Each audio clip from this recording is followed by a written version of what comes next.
ladies and gentlemen. For our next track, we have a very interesting panel discussion. I'm going to introduce Jagdish Mitra, who's our Chief Strategy Officer, Head of Growth at Tech Mahindra. Over to you, Jagdish. Okay.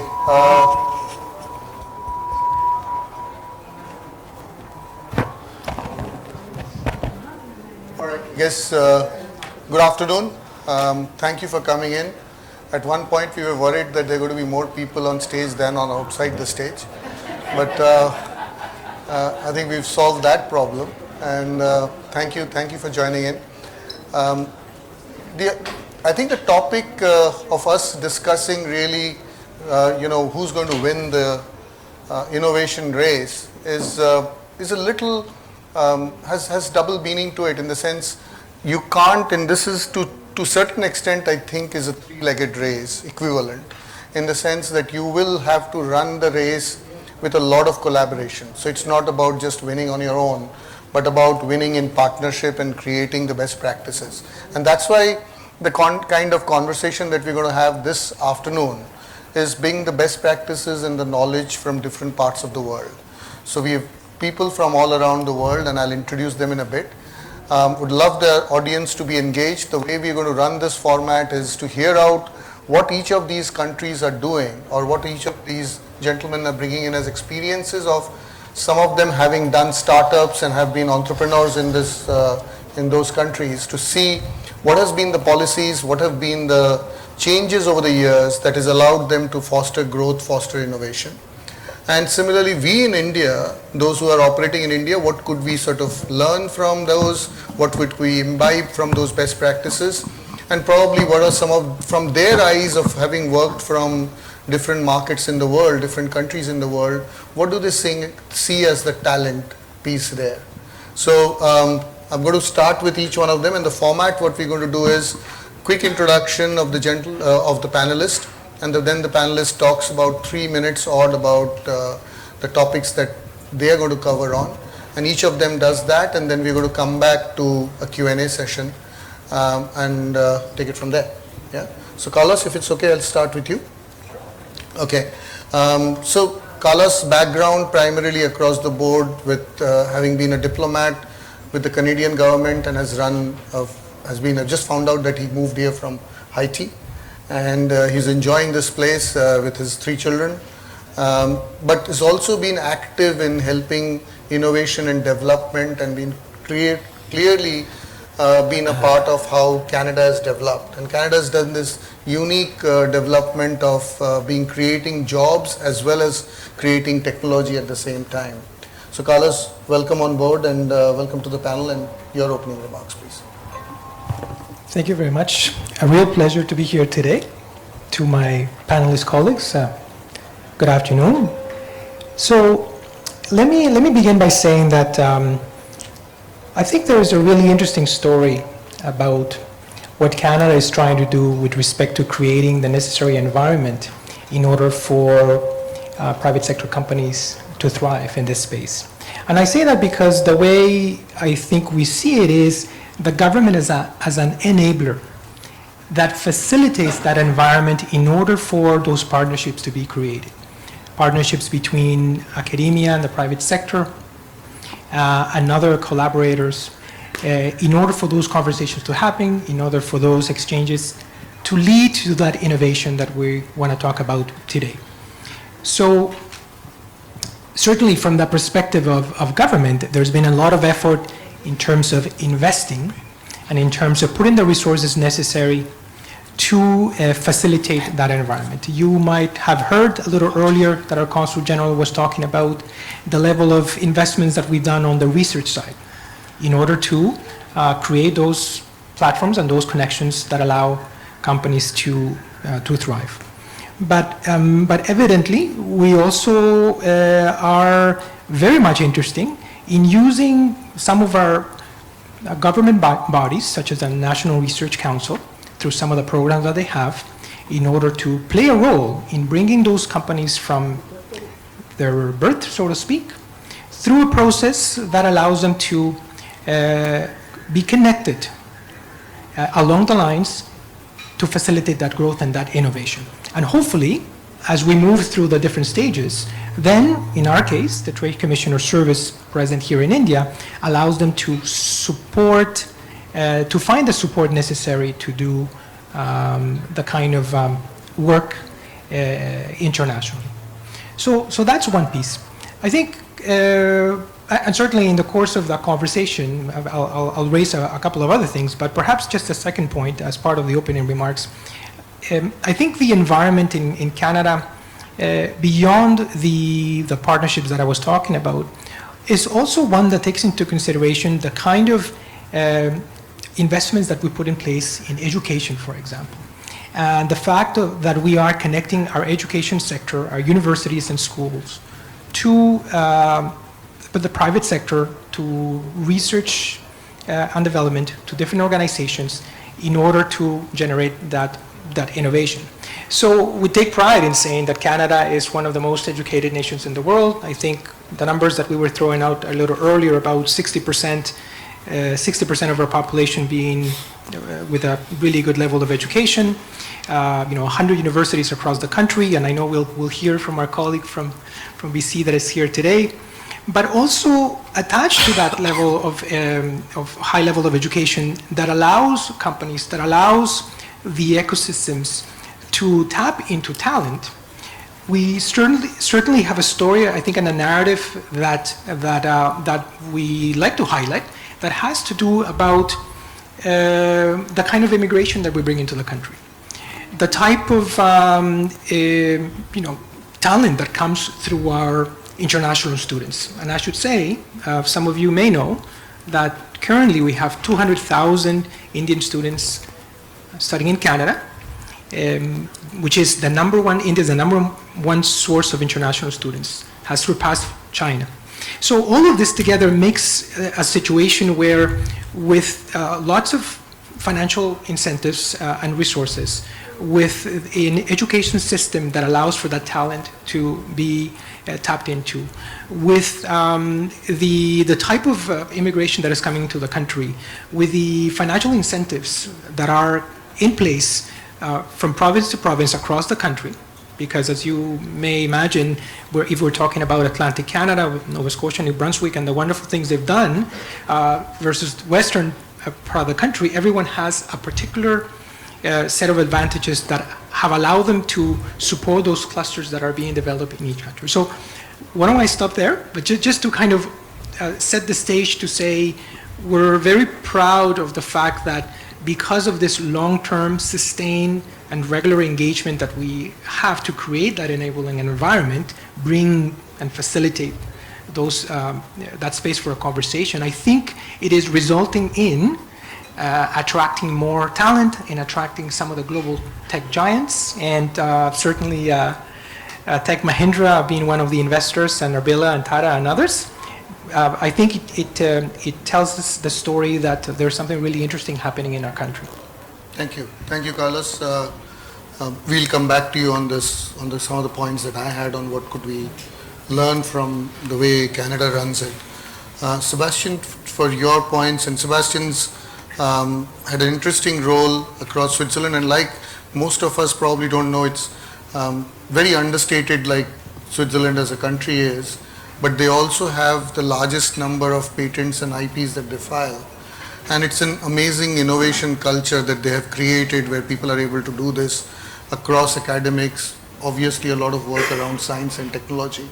So Sebastian, your viewpoints as your opening remarks. Sure. Well, thank you so much also for having me here. Today, Switzerland typically is known for cheese chocolate and Rochefeder, and here in India for the Bollywood movies, the pristine landscape that we have. So I'm very happy actually to speak about another side of Switzerland, which is the science, technology, the innovation that is happening in there. And if you look at the rankings, some of the innovation rankings, the various from the World Economic Forum, the UN Global Innovation Index, Switzerland is doing pretty well, is top of those different rankings. And typically my former boss, the State Secretary de L'Ambrogio, he was asked the same question. So what is Switzerland doing right? What is Switzerland's strategy for becoming such an innovative country? And he would give an answer that would annoy us a little bit. In a sense, he would say, well, it's exactly because we do not have an innovation strategy. And us being abroad, having to promote Switzerland, he's sort of like, that is a bit of a tricky thing to say. But I think actually what he means to say, and what he meant to say, was that we don't have an innovation strategy where the government, a bit maybe similar to Canada, where the government says, we are deciding that AI is the next big thing, or blockchain is the next big thing, or we decide basically where innovation is happening. That is not up to the government to decide, he would say, but it's rather up to the innovators, the entrepreneurs, the scientists themselves to decide what is the next big thing. So then the role of the government, of the state, becomes to, as was mentioned a little bit before, was to create the right framework conditions, to create the right ecosystem for those innovators to excel. And so what are those framework conditions? I think some of them have been mentioned. I think one, in Switzerland, education is very big. And in fact, if you look at the history of Switzerland, I studied history for a fact, Switzerland was a very poor country for a very long time. It was a very agrarian society. And it was only with the Industrial Revolution in the 19th century where you had to invest in education. And at the end of the day, having no natural resources in Switzerland, brains are the only natural resource we have, pretty much, and water maybe.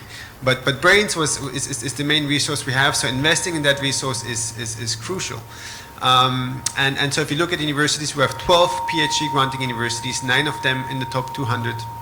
If you look at the budget of ETH Zurich, one of the best universities in Europe, they have like a budget of 1.8 billion US dollars. So a lot of money to do research.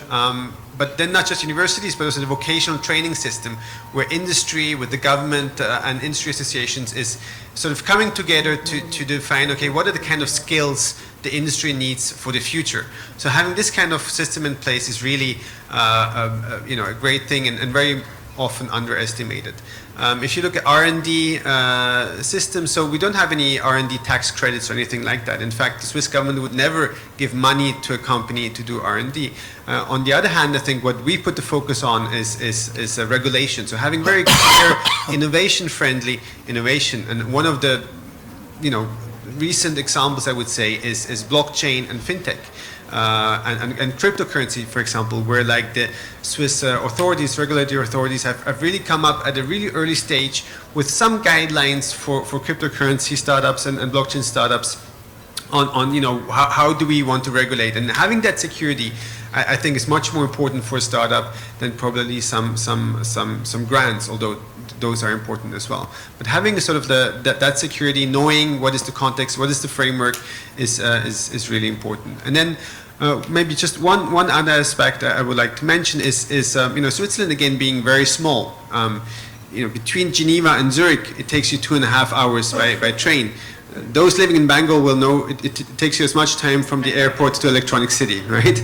So being small really also helps to foster a really vibrant innovation ecosystems, with Basel being very strong in life science, Zurich and in high tech and many other industries, Geneva also banking and life sciences as well, medtech very strong. Apologies. I was afraid it was me. Okay. Is that the equivalent of dropping the microphone? Apologies.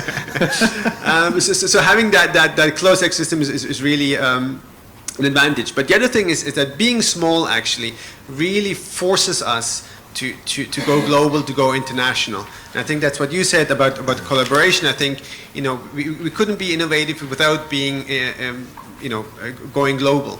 If you look, for example, at the co-publications of scientists in Switzerland, 80% of the publications are co-authored with an international scientist. So it really shows, if you look at some of the universities, 50% of the faculty are international faculty. So I think Switzerland really relies on international collaboration, on being open to drive its innovation. I think with that, I'll leave it. Thank you, Seb.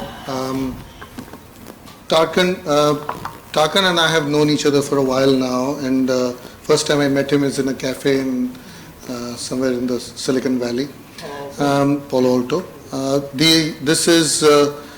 He's had a journey which is very interesting for having run his own startup. Then, like most rich Silicon Valley guys, has his own fund, and then now runs a part of the chief commercial officer.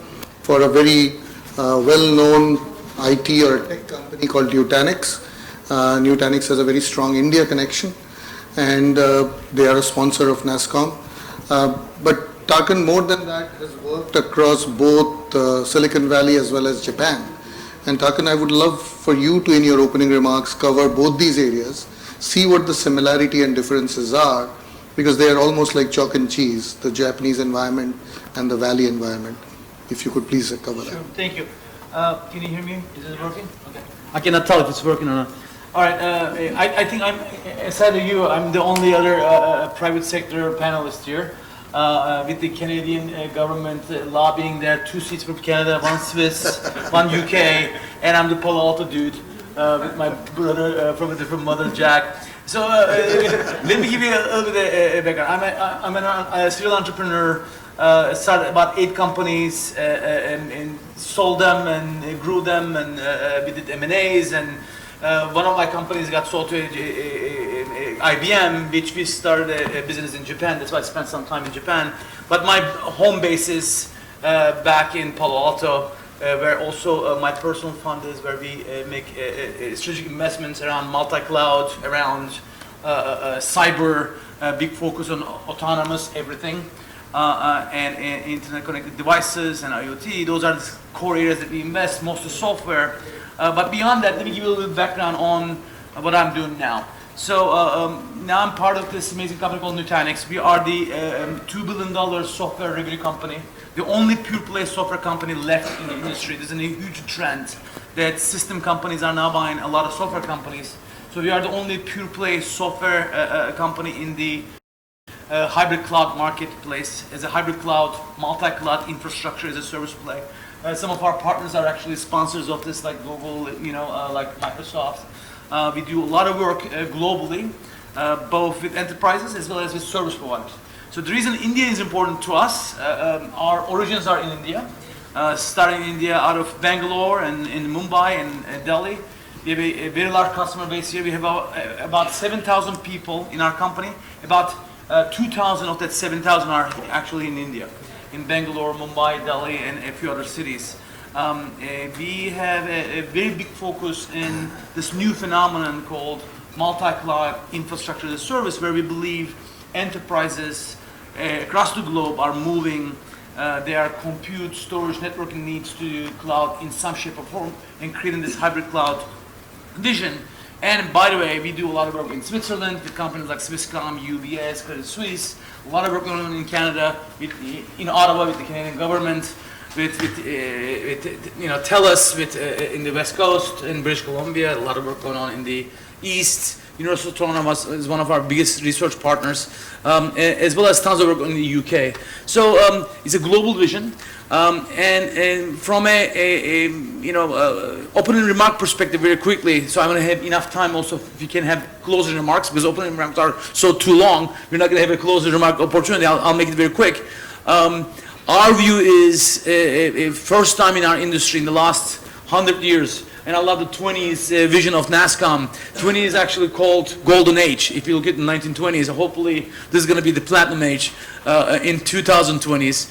Our view is collaboration is going to be even more important, especially in the tech space, between software companies, hardware companies, service providers, which creates huge opportunities for India as the mecca of innovation in a sense. Where it's core in terms of innovative companies like your company, Jack, Tech Mahindra, Wipro, Infosys, some of the huge work going on with L&T, Reliance. Today I was with a company called Yoda. It's an amazing service provider started now in Mumbai. The innovation, both in multi-cloud, in cybersecurity, in autonomous everything, is incredible. So as a Palo Alto, San Jose headquarter company, as Nutanix now, we're looking at India as part of our innovation. We consider ourselves actually dual headquarters between Bangalore and San Jose.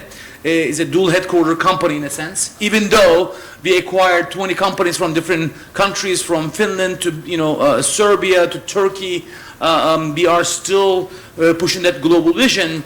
India is becoming a huge innovation center for us. So as we move forward, the key theme for us is open collaboration across multiple regions, multiple companies, and multiple sectors, for executable innovation with that open collaboration. So that's going to be very important for us, also with government entities like on the panel. So look forward to having a great conversation on that topic in the next round. Thank you, Tarkan.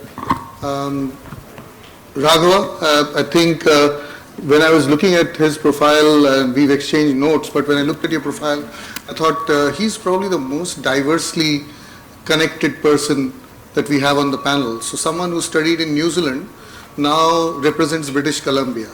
So imagine the distance that they would have traveled from the South Pole to the North Pole almost.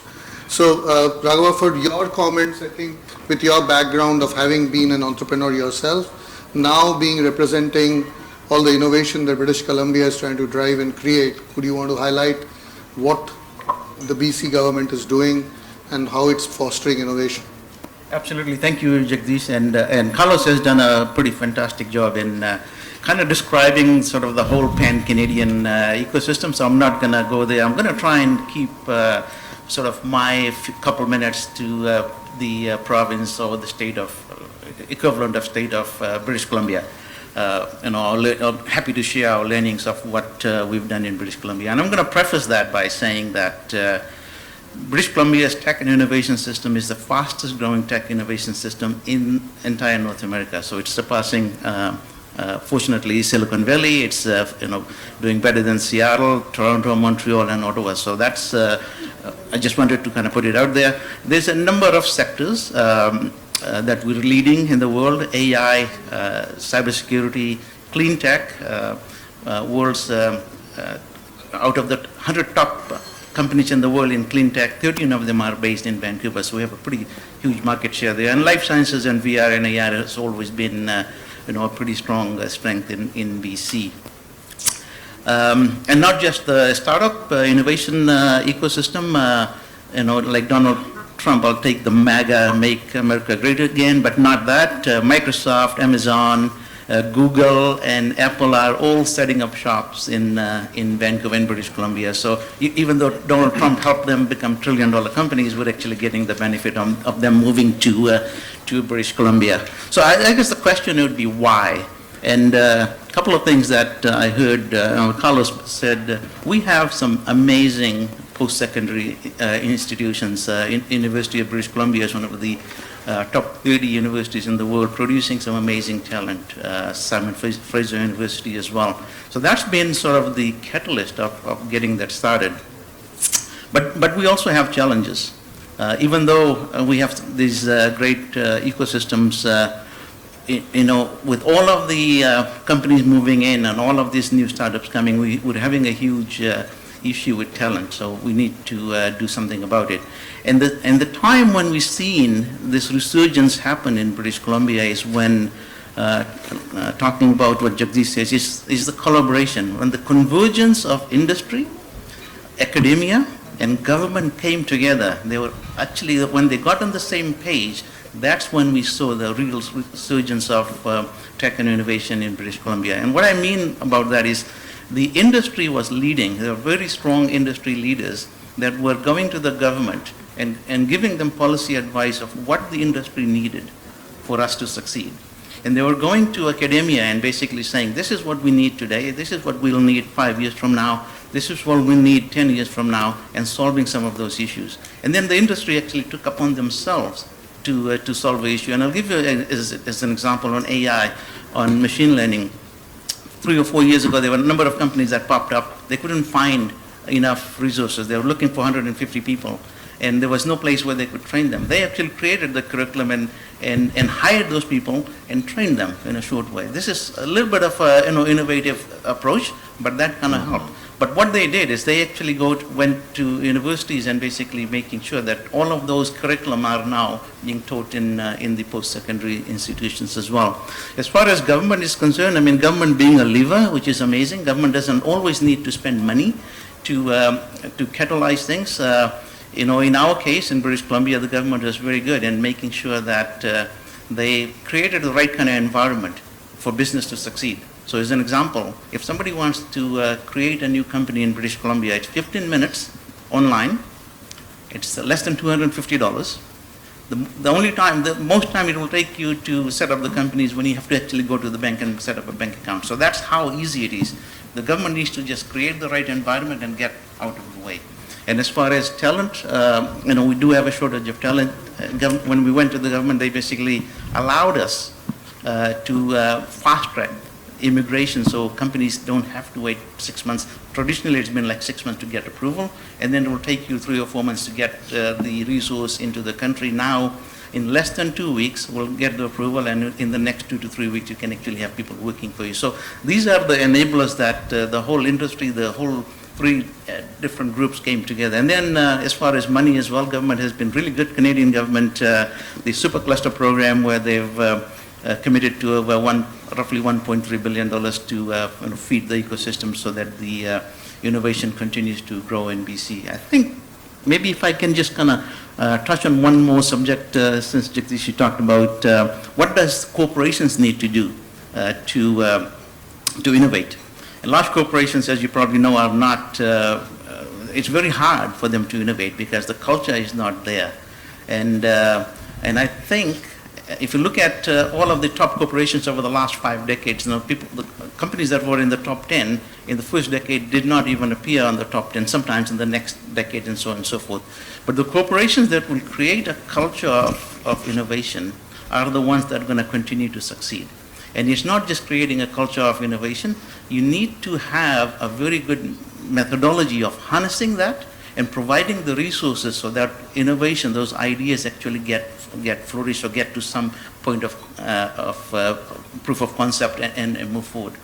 But that's not where it needs to end. I think corporations need to get into the ecosystem, not just locally, not in your own country, but worldwide. You need to be out there. You need to look at terms like co-innovation. I'm pretty sure you are very familiar with that. But you need to see what kind of innovation is happening out there, and at very early stage you want to embrace that and bring it into your own organization so you can have an advantage over your competition. So those are some of the learnings from BC that I can share. Thank you very much. Thank you, Raghava. I'm going to ask Chris to finally round it off before we start the Q&A. Chris is not a stranger to this event. He's spoken here before. He's been a keynote speaker. And most importantly, today represents FinTech North, which is, as the name very innovatively suggests, it's about FinTech. Is going to talk, if you can give us a little bit of a view of your views, and you're a professor as well, and if you give us a little bit of your views of this regional FinTech bit that you so well propagate, and what's your views on it, and then talk a little bit about the areas of collaboration that you see as well. Absolutely. So thank you. Just to correct one thing, Tarkan, I don't work for the British government. I don't work for the Department of International Trade, the Treasury, or indeed the Foreign and Commonwealth Office. I have an honorary title. The honorary title is FinTech Envoy for the UK Treasury. So my job is to coordinate and promote and help with collaboration in and around the UK and globally with respect to FinTech. So I make no apologies about the fact that I specialise in financial services as the problem set that I'm working with. Now, I want to ask the audience a question. Is there anybody in the audience from the consulate here, or Department of International Trade, or Treasury in the room? Because if there isn't, I can be a little bit more open in my comments, particularly in respect of I know what's going to come, Brexit. It's on tape. Oh, thank you for telling me that. That's a diplomat. I have you to thank for that. Thank you. So no, I'd like to focus not on so much on what the UK is good at. I could wax lyrical about all of our funding opportunities in universities, and I mean, how many universities we have? I've lost count. I've spoken to most of them. We know we have those resources in extremis. What I want to focus on here are solving problems. Because technology, and one of my colleagues and friends has just arrived in the room, so I do have to be careful about what I say now. What I want to focus on are the problem sets, because I think if you're all technologists and innovators, at some point or in some part of you, you're keen on solving social problems. You're keen on solving societal problems and problems for individuals, and those transgress nation states. Those go beyond our own personal regional requirements for economic growth and productivity. It's about solving things for real people. One of the reasons I've always worked with financial services, and I have had a career in public services in the past as a police officer for nearly a decade in my dim and distant past, before I went and got a university education. I look at the problems that people have, and I think finance is one of these particular verticals that has the problem to solve a lot of societal issues. Poverty, inequality, all sorts of things. And so I like to think about problem sets in that space. And to be honest, these are the biggest problems in the world. There's not a lot that having a little bit of personal wealth can't fix. And the reason why actually the UK is good at solving these problems is because we have the largest market in the world, bar one. And that's probably the US, maybe China. But to give you another hat that I wear, so as well as being the sort of FinTech envoy or professor of financial technology at one of these universities around the UK, I have a startup, and that startup is focusing on looking at at one of the problems, which is long-term savings. The UK market for long-term savings is £9 trillion. That's the size of the market, and the cost to service that £9 trillion market is £270 billion a year of cost.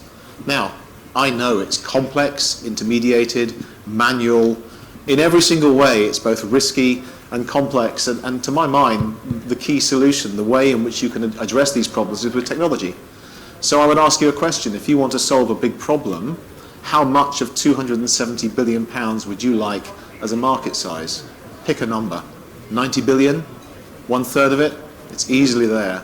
So when I am traveling around the world, or indeed the UK, but a lot around the world, and I hear somebody producing another payments application that has a market size of 20 million, you're looking at the wrong thing. You're looking at the wrong thing, because that's not where the societal problems are. Giving people the ability to buy Mars bars with your watch is not the problem that needs to be solved. What needs to be solved is income, wealth, sustainability, long-term protection of people. And that's what financial services does. And we have those problems in spades in the UK. And that's why, holding the problem set in the UK, I then look to India, which is where my dev team is in Bangalore. I look to India to provide me with the technology I needed to solve the problem.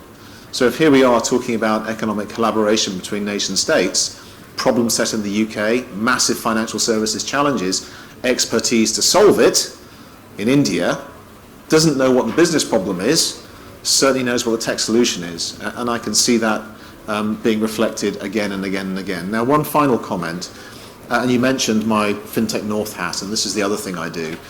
A number of years ago, I was the director of what's called the Technology Strategy Board, which is the UK's innovation arm, as funded by the government and the research councils. And it was my job to get around the UK. So I went from being a management consultant that flew to, New York, Hong Kong, Singapore, to having to get on a train and travel around my own country. And what I found was a strength and depth around the country that most people don't imagine.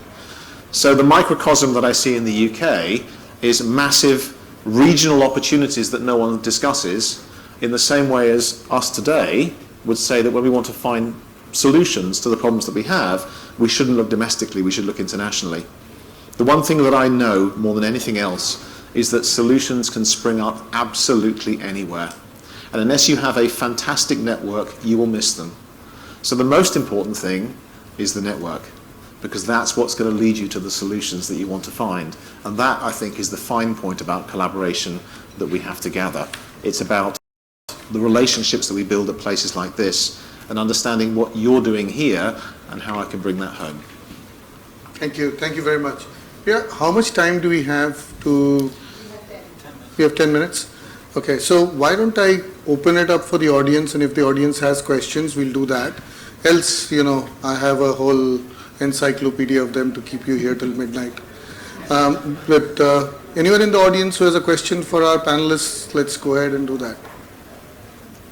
Go on, somebody asked me about Brexit, now you want to. In a word? No one? Oh, you have a question? Yeah, go ahead. questions for you.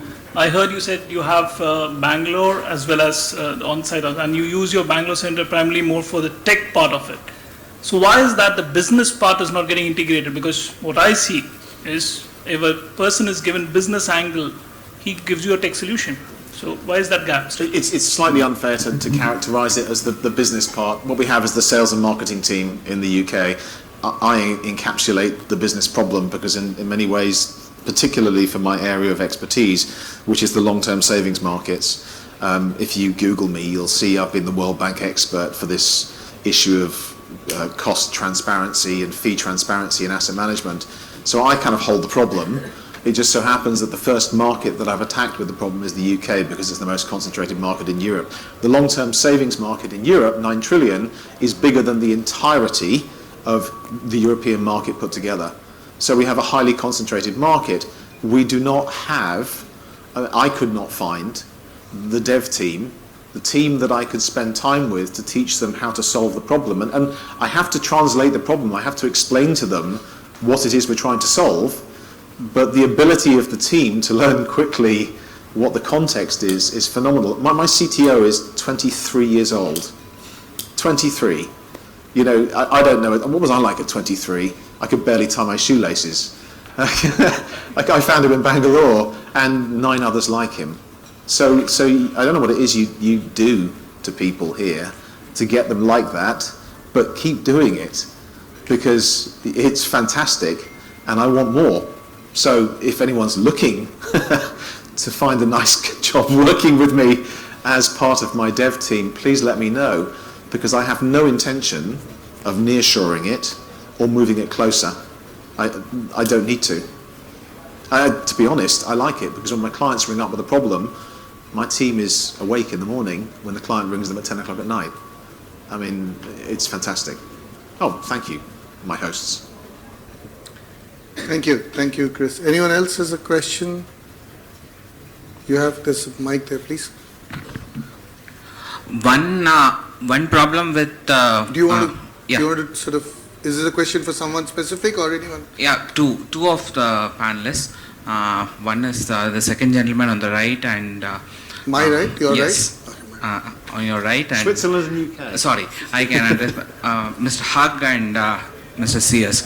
One question for Mr. Hug is, we are working in isolation in our ecosystem. In a country like India, a lot of efforts are happening, but they are all happening in isolation. Mm-hmm. There is a lot of leadership, there are a lot of successes.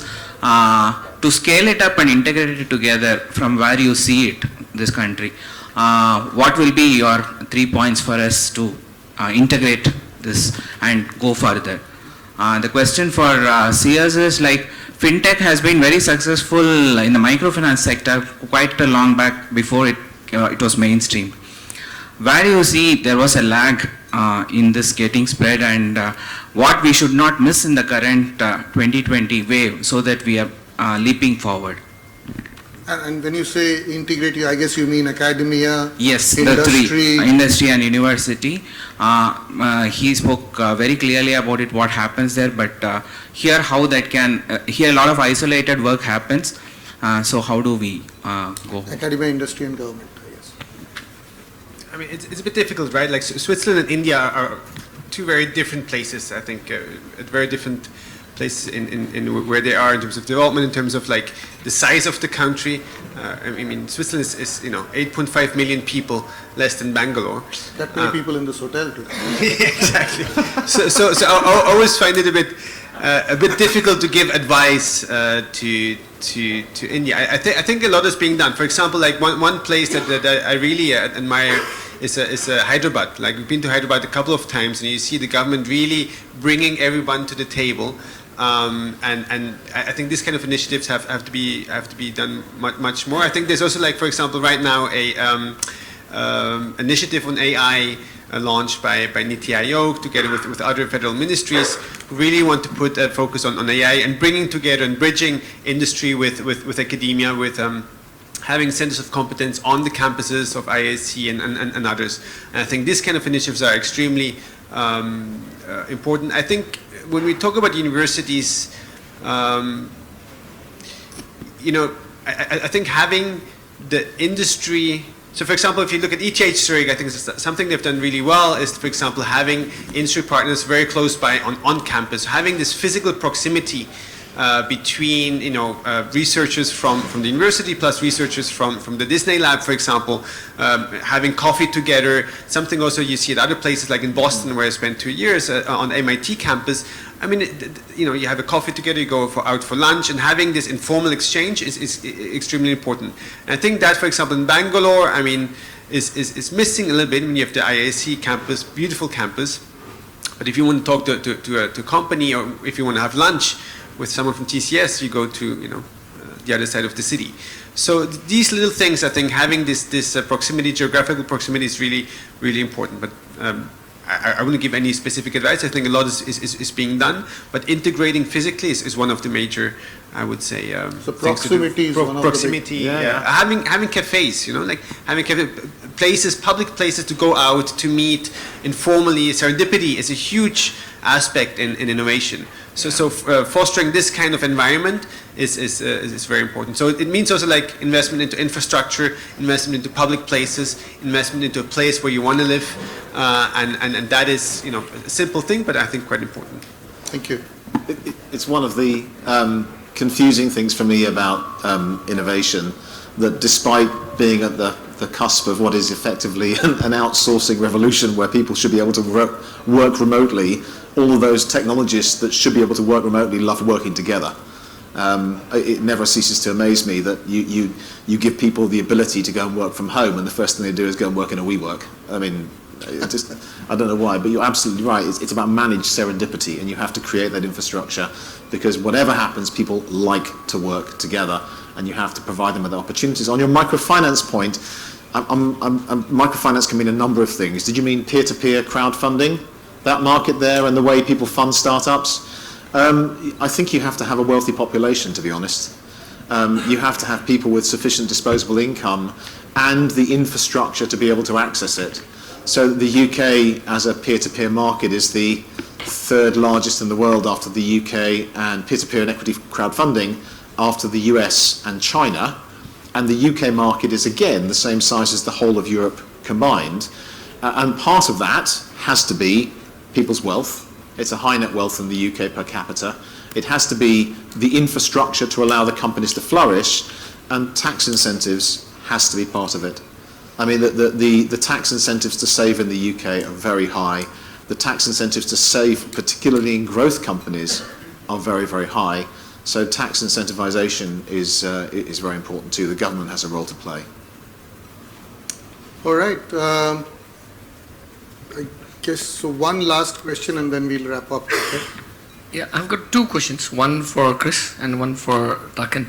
The question is, I mean, you have a problem there, and you give for solution, you give it to India. How is your innovation cycle works? How you budget it? How do you do that? Isn't that a puzzle?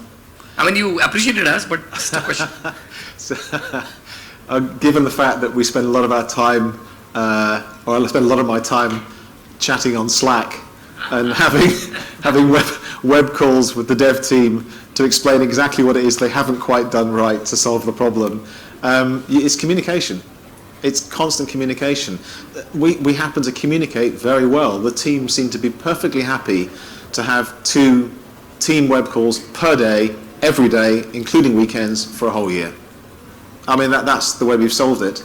My CEO, Ritesh, is from Kolkata. He went to Oxford. He's great because he also acts as a bridge, but at the end of the day, he also has had to learn the problems that I hold. Communication is like, and so you can't send developers off with just a sketch. You've got to give them the first draft, and then you've got to check they're doing the right thing, constantly feedback, and then suddenly one day you realize that they come back to you, and it's a magical moment where they come back to you with a problem that they've solved that you didn't even know was a problem. And it's only when they've solved it you go, oh yes, thank you. And then you can take it to the client as something to sell. And I can't describe to you the feeling of happiness that brings, because it takes such a weight off my shoulders, because I no longer have to be the only one who's thinking about solving the problem. They're doing it without my help now. So yeah, you've got to have intelligent people that want to communicate. Same question. No, the question for you is how you collaborate, because you have got teams across, right? So, how do you collaborate? Because you're look, a lot of communication, obviously. As a software company, we have a very strong engineering team here. Some of our architects are here. Some of our PM, product management, is here. Some of the product management and architecture teams are in Silicon Valley. We have also some other pockets, like in China, Japan, Serbia, Finland, and other locations. It's a lot of communication. We use Slack, we use WhatsApp, we use WeChat, depending on the location. There's no magic for this. The key thing is, as a tech company, strong product management, strong architectural teams. And remember, we are 7,000 people. Almost 4,000 of those people are engineers. So we are a very engineering-driven company. So that's a key thing. One other topic I want to share. I don't agree with the panelists on a few things, but it's okay. We're a private sector company. The key thing for innovation, not invention, is not only the education or the location or infrastructure, is high-risk money. Where the high-risk money approximately is, and that's why Silicon Valley is so special.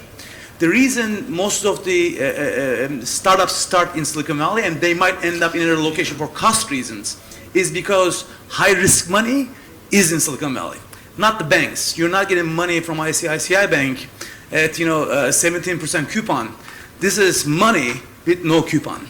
This money is staying with you until you get that IPO going. At the end, there's an equity structure partnership, but that's high risk. So if you're an inventor and you want to innovate on that invention and build in a public company, there's no better place than Silicon Valley. And that formula is very key. From Sequoia to a small VC who's going to give you your first $100,000 to start the company, there's no better place than Silicon Valley. Even in the US, by the way. This is the fact in the US. It's harder in other places because of that reason. So your Sequoia Capital, your Sierra Ventures is 2-minute drive from the university where you have a low-cost startup building up opportunity. As you grow, however, you might end up in other locations, and that's a very key piece in differentiation of Silicon Valley. And that's the formula I think I'm seeing now a little bit in Bangalore, a little bit in Mumbai. I'm seeing more investors coming in and invest in high-risk money without any return until that company takes off. So that's going to be a key formula for India's success, for true innovation, not invention, not inventing something and it dies. I'm talking about a company like Nutanix, creating a new market, new segment, and make it a $2 billion company in less than 10 years. Right? That's the key differentiation. Dheeraj Pandey, who started the company, got his first funding here in Mumbai from a small VC.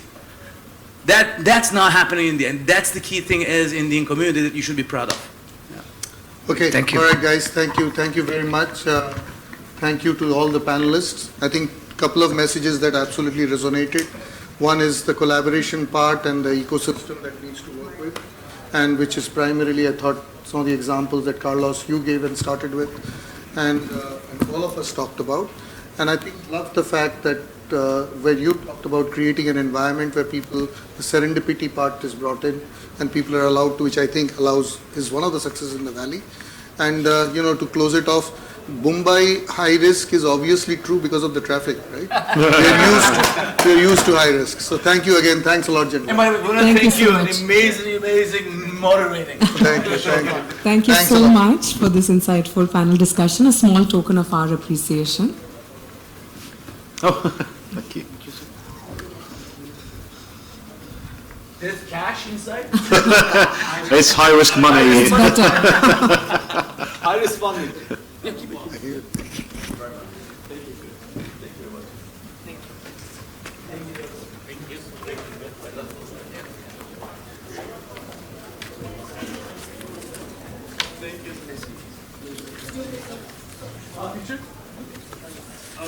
Picture. Remove our double chin, okay?